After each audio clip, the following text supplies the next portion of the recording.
నమస్తే welcome to Shri power news. ముందుగా headlines. Chandrababu Naidu అధ్యక్షతన ముగిసిన AP cabinet. Land titling act రద్దుకు మంత్రిమండలి ఆమోదం. ఇంద్రకీలాద్రిపై అమ్మవారిని దర్శించుకున్న పశ్చిమ నియోజకవర్గ ఎమ్మెల్యే సుజనా చౌదరి. ఆధ్యాత్మిక కేంద్రంగా దుర్గగుడిని పూర్తి స్థాయిలో అభివృద్ధి చేయవలసిన అవసరం ఉందని వ్యాఖ్య. అన్నా క్యాంటీన్ల ఏర్పాటుపై మంత్రి రాంప్రసాద్ కీలక వ్యాఖ్యలు. ఆగస్టు 15 నుంచి అన్నా క్యాంటీన్ ఏర్పాటు చేయాలని నిర్ణయించామని వెల్లడి. రాష్ట్ర మంత్రివర్గ సమావేశంలో పలు కీలక నిర్ణయాలు తీసుకున్నారు. ల్యాండ్ టైటిలింగ్ యాక్ట్ రద్దు బిల్లుకు రాష్ట్ర మంత్రివర్గం ఆమోదం తెలిపింది. గత ప్రభుత్వ హయాంలో ప్రవేశపెట్టిన ఓటర్ అకౌంట్ బడ్జెట్ గడువుపై చర్చ జరిగింది. ముఖ్యమంత్రి చంద్రబాబు నాయుడు అధ్యక్షతన ఏపీ కేబినెట్ ముగిసింది. ల్యాండ్ టైటిలింగ్ యాక్ట్ రద్దు బిల్లుకు రాష్ట్ర మంత్రివర్గం ఆమోదం తెలిపింది. సచివాలయంలో ముఖ్యమంత్రి చంద్రబాబు నాయుడు అధ్యక్షతన భేటీ అయిన మంత్రివర్గం దాదాపు 2 గంటల పాటు వివిధ అంశాలపై చర్చించింది. ఉచిత ఇసుక విధానం జీవోకు కేబినెట్ ఆమోద ముద్ర వేసింది. పౌర సరఫరాల శాఖ ఇటీవల తీసుకున్న 2,000 కోట్ల రూపాయల రుణానికి సంబంధించిన రాటిఫికేషన్ కు మంత్రివర్గం నిర్ణయం తీసుకుంది. టేబుల్ అజెండాగా మరికొన్ని అంశాలపైన కేబినెట్ చర్చించింది. అధికారంలోకి వచ్చి నెల రోజులు గడిచిన దృష్ట్యా పనితీరుపైన కేబినెట్ లో సమీక్షించారు. ప్రజల నుంచి వస్తున్న ఫీడ్బ్యాక్ పైన సమావేశంలో చర్చించారు. ఆధ్యాత్మిక కేంద్రంగా దుర్గగుడిని పూర్తి స్థాయిలో అభివృద్ధి చేయవలసిన అవసరం ఉందని విజయవాడ పశ్చిమ ఎమ్మెల్యే సుజనా చౌదరి అభిప్రాయాన్ని వ్యక్తం చేశారు. అమ్మవారి దర్శనానంతరం ఆలయ అభివృద్ధి, మాస్టర్ ప్లాన్, మౌలిక వసతులు వంటి విషయాలపై ఈవో రామారావు అధికారులతో ఆయన సమీక్ష సమావేశాన్ని నిర్వహించారు. ఇంద్రకీలాద్రిపై వేంచేసి ఉన్న శ్రీ దుర్గా మల్లేశ్వర స్వామి వారిని విజయవాడ పశ్చిమ నియోజకవర్గ ఎమ్మెల్యే సుజనా చౌదరి దర్శించుకున్నారు. అనంతరం ఆలయ అభివృద్ధిపై దేవస్థానం ఈవో రామారావు ఆలయ అధికారులతో సమీక్ష సమావేశాన్ని నిర్వహించారు. ఈ సందర్భంగా ఎమ్మెల్యే సుజనా చౌదరి మాట్లాడుతూ ఆధ్యాత్మిక కేంద్రంగా పూర్తి స్థాయిలో అభివృద్ధి చేయవలసిన అవసరం ఉందని అన్నారు. అమ్మవారిని దర్శించుకోవడానికి వచ్చే భక్తులకు మౌలిక వసతులు పూర్తి స్థాయిలో కల్పించేందుకు దుర్గగుడిలో సమస్యల పరిష్కారానికి ప్రత్యేక ప్రణాళిక అవసరం ఉందని అన్నారు. గత ప్రభుత్వ హయాంలో మాస్టర్ ప్లాన్ రూపొందించారని, అయినా చాలా పనులు పెండింగ్ లో ఉన్నాయని తెలిపారు. సమస్యల పరిష్కారం కోసం ఆర్థిక పరిస్థితిపై మరోసారి రివ్యూ చేస్తామని తెలిపారు. సమీక్ష సమావేశంలో ఈవో రామారావుతో పాటు దేవస్థానం, ఇంజనీరింగ్, పలు విభాగాల అధికారులు పాల్గొన్నారు. ఈరోజు దుర్గమ్మ తల్లి దర్శనం చేసుకున్నాక ఈవో రామారావు గారి ఆధ్వర్యంలో వాళ్ళ ఇంజనీర్స్, వాళ్ళ స్టాఫ్ అందరితో కలిసి వాళ్ళ యొక్క పరిస్థితి ఏమిటి, మౌలిక సదుపాయాల సమస్యలు ఏమిటి, భక్తులకు ఏమేమి సమస్యలు ఉన్నాయి, తర్వాత ఈ భక్తులు రావటం వలన ట్రాఫిక్ సమస్యలు కూడా చాలా ఎక్కువగా ఉన్నాయని చెప్పి నా నోటీసులకు వచ్చింది. వాటికి ఆ సమస్యల్ని పరిష్కరించడానికి ఏమేమి మార్గాలు ఉన్నాయనే దాని మీద ఇంతకుముందు ప్రభుత్వం అంటే 2014 నుంచి 19 లోపల ఉన్న ప్రభుత్వంలో కూడా కొన్ని మాస్టర్ ప్లాన్లు తయారు చేయడం జరిగింది.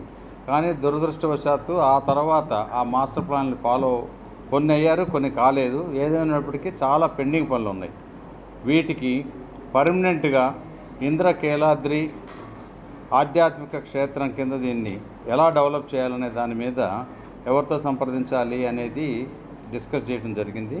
ప్రస్తుతానికైతే మాత్రం ఇంకా చాలా పనులు ఉన్నాయి. క్యూ కాంప్లెక్స్లు ప్లస్ పార్కింగ్ ఏరియాస్ కట్టవలసిన అవసరం ఉంది. మళ్ళీ ఇంకొక రోజు ఫైనాన్షియల్ రివ్యూ చేసి ఓవరాల్ పరిస్థితి చూసి ఎండోమెంట్ మంత్రి గారితో కూడా మాట్లాడి దీన్ని ముందుకు ఎలా తీసుకెళ్లాలనేది ఆలోచిస్తాం. ఏదైనప్పటికీ కనకదుర్గమ్మ దర్శనానికి వస్తున్న భక్తులు ఇంకా కొంతకాలం ఓపిక పట్టి డెఫినెట్గా కొన్ని ఇబ్బందులు ఉంటాయి.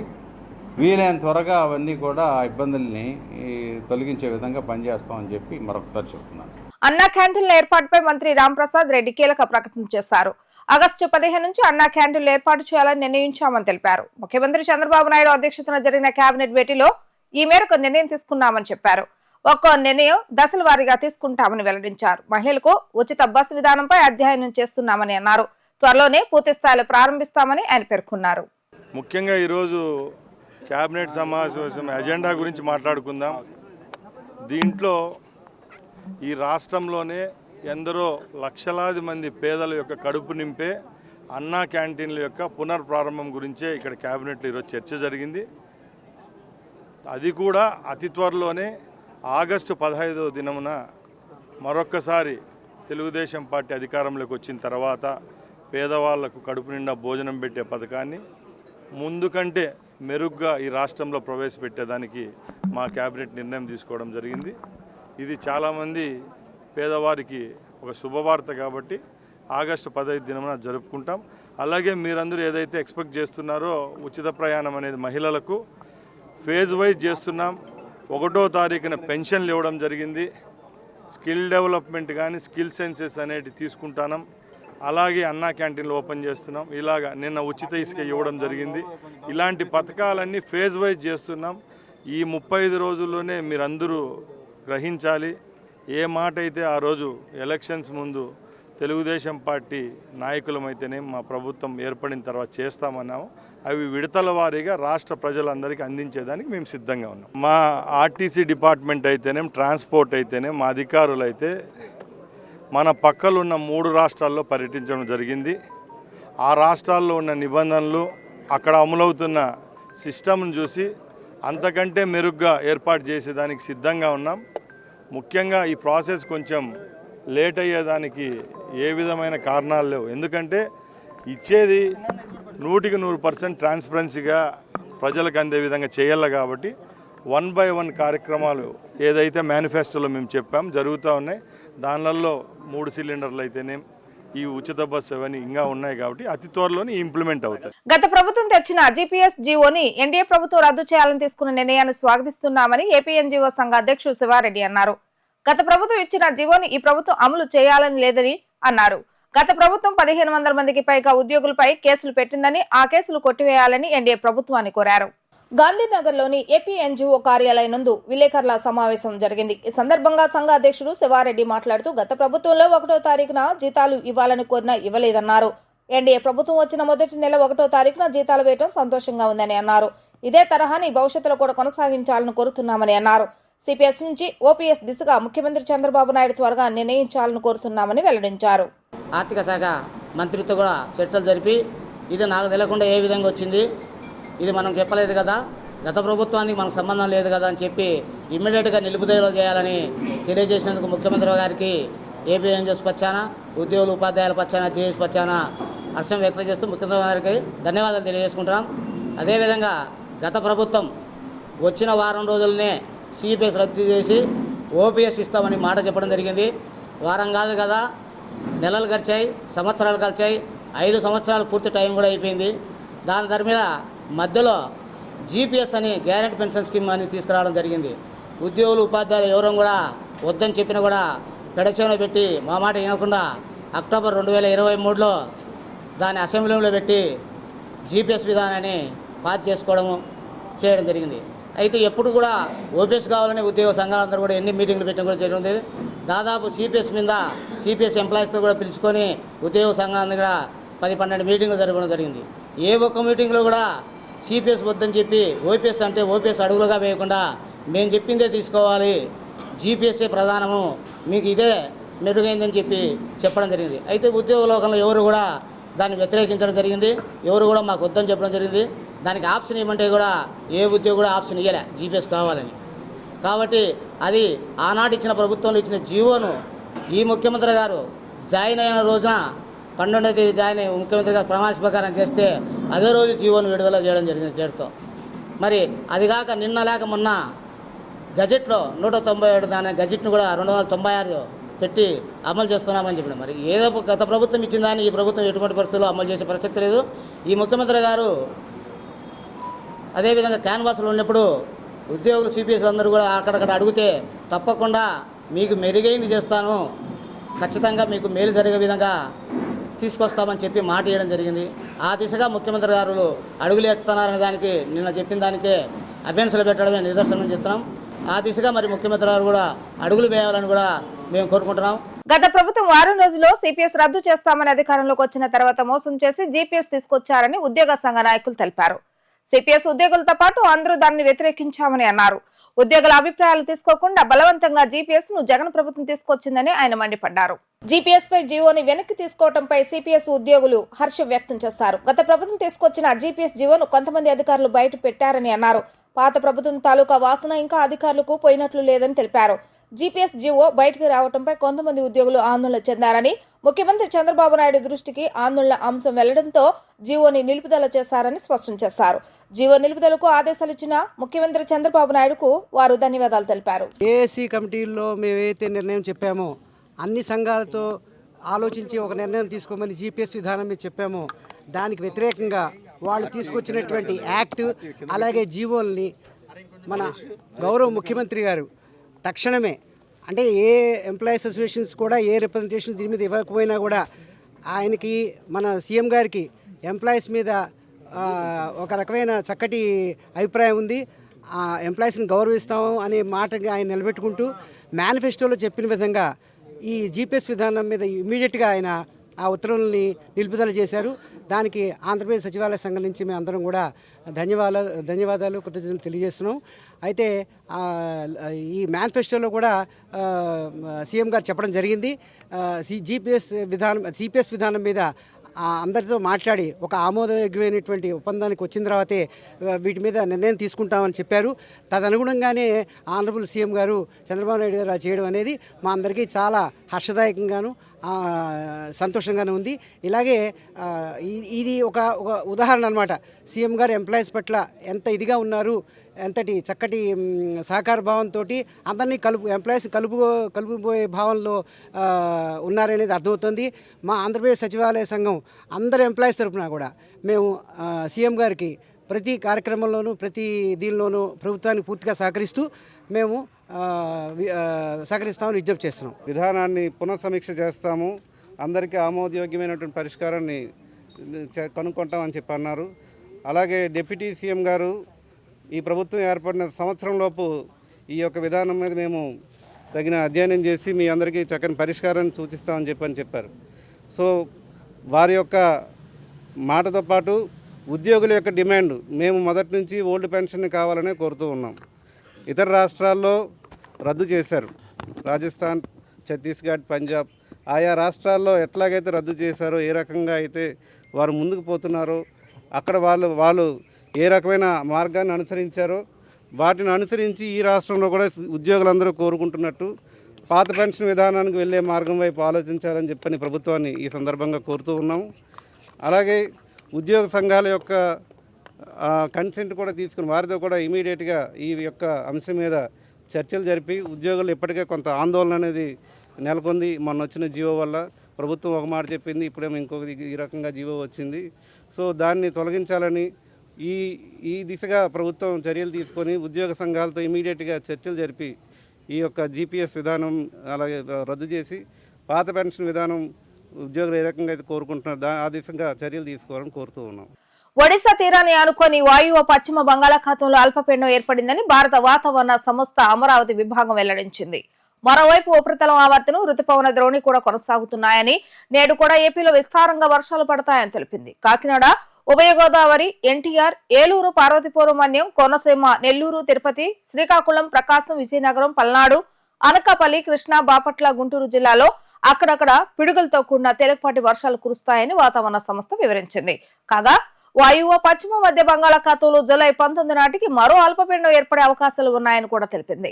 ఈ నెల 27న 4వ జాతీయ చీఫ్ సెక్రటరీల సమావేశం, ఆ తదుపరి 9వ నీతి ఆయోగ్ గవర్నింగ్ కౌన్సిల్ సమావేశం నిర్వహించడం జరుగుతుందని కేబినెట్ కార్యదర్శి రాజీవ్ గౌబా వెల్లడించారు. ఈ మేరకు సోమవారం ఢిల్లీ నుండి ఆయన వివిధ రాష్ట్రాల ప్రభుత్వ ప్రధాన కార్యదర్శులతో వీడియో కాన్ఫరెన్స్ నిర్వహించారు. ఈ సందర్భంగా కేబినెట్ సెక్రటరీ మాట్లాడుతూ ఈ నెల 27న 4వ జాతీయ చీఫ్ సెక్రటరీల సమావేశాన్ని నిర్వహించడం జరుగుతుందని, ఈ సమావేశాన్ని ఎక్కడ ఎన్ని రోజులు నిర్వహించేది త్వరలో తెలియజేస్తామని చెప్పారు. అలాగే నీతి ఆయోగ్ 9వ గవర్నింగ్ కౌన్సిల్ సమావేశాన్ని కూడా త్వరలో నిర్వహించడం జరుగుతుందని అన్నారు. ఈ సమావేశాల నిర్వహణకు సంబంధించి ఇప్పటి నుండి సన్నాహక ఏర్పాట్లు ప్రారంభించవలసి ఉంటుందని తెలిపారు. 2047 నాటికి భారతదేశ అభివృద్ధి చెందిన దేశంగా తీర్చిదిద్దాలన్న లక్ష్యంలో భాగంగా జాతీయ చీఫ్ సెక్రటరీల సమావేశం, అదేవిధంగా నీతి ఆయోగ్ గవర్నింగ్ కౌన్సిల్ సమావేశాలు జాతీయ స్థాయిలో ఎంతో కీలకమైనవని కేబినెట్ సెక్రటరీ రాజీవ్ గౌబా పేర్కొన్నారు. కావున గత డిసెంబర్లో జరిగిన 3వ జాతీయ చీఫ్ సెక్రటరీల సమావేశంలో చర్చించిన అంశాలపై తీసుకున్న చర్యల నివేదికను వెంటనే సమర్పించాలని చీఫ్ సెక్రటరీలను కేబినెట్ సెక్రటరీ ఆదేశించారు. అనంతరం ఈ 2 సమావేశాలకు సంబంధించిన పలు ప్రాధాన్య అంశాలు తీసుకోవాల్సిన చర్యలపై కేబినెట్ కార్యదర్శి రాజీవ్ గౌబా సిఎస్లతో చర్చించారు. రాష్ట్ర ప్రభుత్వం ఆప్కోకు పూర్వ వైభవం తెచ్చేందుకు అన్ని చర్యలు తీసుకుంటున్నట్లుగా రాష్ట్ర చేనేత జౌళి శాఖ మంత్రి ఎస్ సవిత చెప్పారు. ముఖ్యమంత్రి చంద్రబాబు నాయుడుతో పాటు చేనేతలు అత్యధికంగా ఉన్న మంగళగిరి నుండి భారీ మెజారిటీతో గెలుపొందిన మంత్రి లోకేష్ సైతం నేతల సమస్యల పట్ల సానుకూల ధోరణిలో ఉన్నారని మంత్రి స్పష్టం చేశారు. సచివాలయంలో సోమవారం నేత కార్మికులు వాస్తవ స్థితిగతులు సమస్యల అధ్యయనం కోసం రాష్ట్ర స్థాయిలో సమావేశాన్ని నిర్వహించి వారి అభిప్రాయాలను తీసుకున్నారు. ఈ సందర్భంగా నేత సంఘాల ప్రతినిధులు మాట్లాడుతూ వివిధ ప్రభుత్వ రంగ సంస్థలకు చెందిన వస్త్రాల ఆర్డర్లు సకాలంలో ఆప్కోకు లభించేలా చూడాలని అన్నారు. ముందస్తు ప్రణాళిక లేకుంటే మరమగ్గాలకు పోటీగా చేనేత ఉత్పత్తి సాధ్యం కాదని, దానిని కొన్ని శాఖలు తమకు అనుకూలంగా మార్చుకుంటున్నాయని ఆందోళన వ్యక్తం చేశారు. ఆయా శాఖలు 50% అడ్వాన్స్ ఇచ్చేలా చూడాలని అన్నారు. తెలుగుదేశం ప్రభుత్వం హయాంలో అమలు చేసిన అన్ని పథకాలు తిరిగి ప్రారంభించాలని, ఆ పథకాలకు సంబంధించిన 226 కోట్ల బకాయిలు విడుదల చేయాలని విన్నవించారు. చేనేత వస్త్రాలపై జీఎస్టీ మినహాయింపు సాధ్యం కాకపోతే ఆ మేరకు రాష్ట్ర ప్రభుత్వం భరించి తమను ఆదుకోవాలని అన్నారు. వ్యవసాయ రంగం తర్వాత అత్యధికంగా ఆధారపడిన చేనేత కార్మికుల కోసం ప్రత్యేక వైద్య బీమా పథకాన్ని ప్రారంభించాలని, నేత కార్మికులు ఆత్మహత్యలకు పాల్పడితే వెంటనే పరిహారం చెల్లించేలా చట్టం చేయాలని కోరారు. మదనపల్లికి చెందిన కొందరు నేతలు తమకు యార్న్ డిపో ఏర్పాటు చేయాలని అన్నారు. పింఛన్ల పథకం అమలుకు ఆన్లైన్ విధానాన్ని తప్పనిసరి చేశారని, పలువురు అవగాహన రాహిత్యంతో తమ ఉత్పత్తులను ఆన్లైన్లో నమోదు చేయలేకపోతున్నారని అన్నారు. ఆయా సంఘాల నేతల వినతులు సావధానంగా విన్న మంత్రి సవిత రానున్న రోజుల్లో చేనేత ఉత్పత్తి సామర్థ్యం మేరకు ప్రభుత్వ రంగ సంస్థల ఆర్డర్లు సకాలంలో దక్కేలా చర్యలు తీసుకుంటామని అన్నారు. పార్టీని అంచెలంచెలుగా పెరిగేలా చేయడంలో పవన్ చాలా ఓపికతో వ్యూహంతో వ్యవహరించారని మంత్రి నాదెండ్ల మనోహర్ అన్నారు. కూటమి ప్రభుత్వంలో ఉన్నామని మిత్రపక్షాలతో సమన్వయంతో వెళ్లాలన్నారు. క్షేత్రస్థాయిలో ఎలాంటి ఇబ్బంది మచ్చరాకుండా అందరూ పని చేయాలని ఆయన సూచించారు. పార్టీ తరఫున గెలిచిన ప్రజా ప్రతినిధులను అధినేత ఉప ముఖ్యమంత్రి పవన్ కళ్యాణ్ సత్కరించారు. ముందుగా మంత్రి నాదెండ్లను సత్కరించారు. ప్రజా ప్రతినిధులకు సాల్వా కప్పి గిఫ్ట్ గా కూరగాయలను అందించి పవన్ సన్మానించారు. అనంతరం పవన్ కళ్యాణ్ జనసేన ప్రజా ప్రతినిధులు సన్మానించారు. ఈ సందర్భంగా మంత్రి నాదెండ్ల మనోహర్ మాట్లాడుతూ, పదవులు మనకొచ్చాయి, కానీ మన కోసం పనిచేసిన జన సైనికులు, వీర మహిళలను మరవద్దు. క్షేత్రస్థాయిలో పార్టీని బలోపేతం చేయాలి. పార్టీ మీద, ప్రభుత్వం మీద దుష్ప్రచారం మొదలు పెడతారు, తిప్పికొట్టాలి. కూటమి ప్రభుత్వం అమలు చేసే పథకాలు, అభివృద్ధి కార్యక్రమాలపై అవగాహన పెంచుకోవాలి. నిజాయితీగా పనిచేయాలి. గత ప్రభుత్వం సంక్షేమం పేరుతో దోపిడీ చేస్తుంది. త్వరలో క్రియాశీల సభ్యత్వాన్ని ప్రారంభించనున్నాం. గతంలో తక్కువ సంఖ్యలోనే క్రియాశీలక సభ్యులను చేర్పించాం. ఇప్పటి వరకు సుమారు కార్యకర్తలకు ఆర్థిక సహాయం కింద 18 కోట్లను అందజేశామని చెప్పుకొచ్చారు. ప్రభుత్వంలో ప్రతి జన సైనికుడు భాగస్వామి అని తెలిపారు. ఇదే కేంద్ర కార్యాలయంలో మనం మన కార్యక్రమాలను ప్రారంభించినప్పుడు ఏ విధంగా మనం అంచెలంచెలుగా వెదుగుతూ వివిధ విభాగాలను ఏర్పాటు చేసుకుని వివిధ జిల్లాల్లోనూ నియోజకవర్గాల్లోనూ ఒక స్ట్రక్చర్ ఏర్పాటు చేసుకోవడం కోసం మనందరం కూడా ఆయన డైరెక్షన్స్ తీసుకుని కష్టపడి ముందుకెళ్ళి తీసుకెళ్ళాము. మీ అందరికీ తెలుసు. కానీ ఆ బాధ్యత ఏంటి ఈ రోజున అంటే 2 విధాలుగా ఉంటుంది. రాష్ట్ర ప్రజలకి మనకు ఒక ప్రధానమైన బాధ్యత. ఈరోజు మన కూటమి ప్రభుత్వంలో ఉన్నాం. ఎంతో జాగ్రత్తగా వ్యవహరించాలి.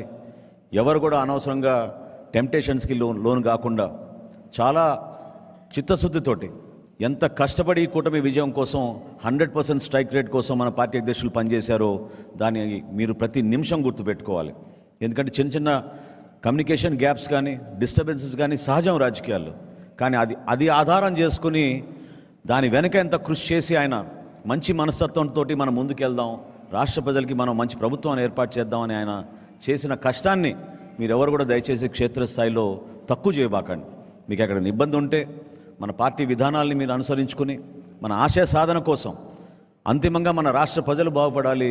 ఏ కార్యక్రమం చేసినా జనసేన పార్టీ రాష్ట్ర ప్రజల కోసమే నిలబడుతుందనే భావన ప్రజల్లోకి తీసుకెళ్ళాలి. ఎంతో కష్టపడి మన ఎన్నికల్లో మనం ఎదుర్కొన్నాం. నిజంగా చెప్పాలంటే ఆ రోజు ప్రజలు మనకి నిండు మనసుతోటి ఆయన పైన ఉన్న అభిమానంతో, నమ్మకంతో పవన్ కళ్యాణ్ గారు జనసేన పార్టీ ఈ పొత్తులో ఉంటేనే మంచి ప్రభుత్వం ఏర్పడుతున్న భావనతోటి వాళ్ళు నిండు మనసుతోటి మనం ఆశీర్వదించారు. ఒక స్వాతంత్ర ఉద్యమంలాగా ఉండింది ఆ పోరాటం. ఎంతోమంది ప్రజలు వాలంటరీగా వచ్చి రూపాయి ఖర్చు కూడా లేకుండా మన కోసం పనిచేసిన వ్యక్తులు, మహానుభావులు ఎంతోమంది మనతో పాటు నడిచారు. కరోనా సందర్భంలో మనం ఆ రోజున ఆ కార్యక్రమం మొదలుపెట్టినప్పుడు క్షేత్రస్థాయిలో కేవలం 20,000, 30,000 నుంచి మన సభ్యత్వం ప్రారంభించుకుని అంచెలంచెలుగా ఎదుగుతూ చివరికి గత సంవత్సరం 6,47,000 సభ్యత్వం ఆంధ్రప్రదేశ్లోనూ తెలంగాణలోనూ మన జన సైనికులు, వీర మహిళలు కష్టపడిన నాయకత్వం మీ అందరికీ తెలుసు. వాళ్ళని ఏ విధంగా ఆదుకున్నామంటే మీరే ఆశ్చర్యపోతారు. ఇప్పుడు వరకు సుమారు మనం ఈ బీమా పథకం కింద అందించింది 18 కోట్ల రూపాయలు. దాదాపు 344 కుటుంబాలని మనం ఆదుకున్నాం 5 లక్షల రూపాయల చొప్పునిచ్చి. 344 కుటుంబాలకి కేవలం ఆర్థిక సహాయమే కాదు, పార్టీ మీ వెంట ఉంటుంది, నాయకత్వం మీ వెంట ఉంటుంది. పవన్ కళ్యాణ్ గారు స్వయంగా పంపించిన ఈ చెక్ని ఆ కుటుంబానికి అందించి మనందరం కూడా ఆ భరోసా ఇవ్వగలిగాం. దాన్ని మీరు గుర్తించండి. రాబోయే రోజుల్లో సుమారు 90 చెక్కులు ప్రెసిడెంట్ గారు సంతకం చేశారు. ఆ 90 చెక్కులు కూడా ఆ కుటుంబాలని మీరే దగ్గరికి వెళ్ళి ఆ భరోసా ఇవ్వండి. పార్టీ నాయకత్వం ఎప్పుడు కూడా ఆ కుటుంబానికి అండగా నిలబడాలి. ఎందుకంటే చిన్న వయసులో చాలామంది ప్రాణాలు కోల్పోయారు మన జన సైనికులు. వాళ్ళకి ఆ ధైర్యం కలిపే విధంగా వాళ్ళ కుటుంబ సభ్యులకి మనం అండగా నిలబడేటట్టు తప్పకుండా మనం ఆ కార్యక్రమాన్ని సమిష్టిగా చేయాలి. వార్తలు ముగించే ముందు హెడ్లైన్స్ మరొకసారి. చంద్రబాబు నాయుడు అధ్యక్షతన ముగుస్తున్న AP cabinet. Land titling act రద్దుకు మంత్రిమండలి ఆమోదం. ఇంద్రకీలాద్రిపై అమ్మవారిని దర్శించుకున్న పశ్చిమ నియోజకవర్గ ఎమ్మెల్యే సుజనా చౌదరి. ఆధ్యాత్మిక కేంద్రంగా దుర్గగుడిని పూర్తి స్థాయిలో అభివృద్ధి చేయవలసిన అవసరం ఉందని వ్యాఖ్య. అన్నా క్యాంటీన్ల ఏర్పాటుపై మంత్రి రాంప్రసాద్ కీలక వ్యాఖ్యలు. ఆగస్టు 15 నుంచి అన్నా క్యాంటీన్ ఏర్పాటు చేయాలని నిర్ణయించామని వెల్లడి. ఇవి ఈ రోజు వార్తా విశేషాలు. మరలా 3 ప్రసారమే వార్తలు మళ్ళీ కలుద్దాం. అంతవరకు సెలవు. నమస్కారం.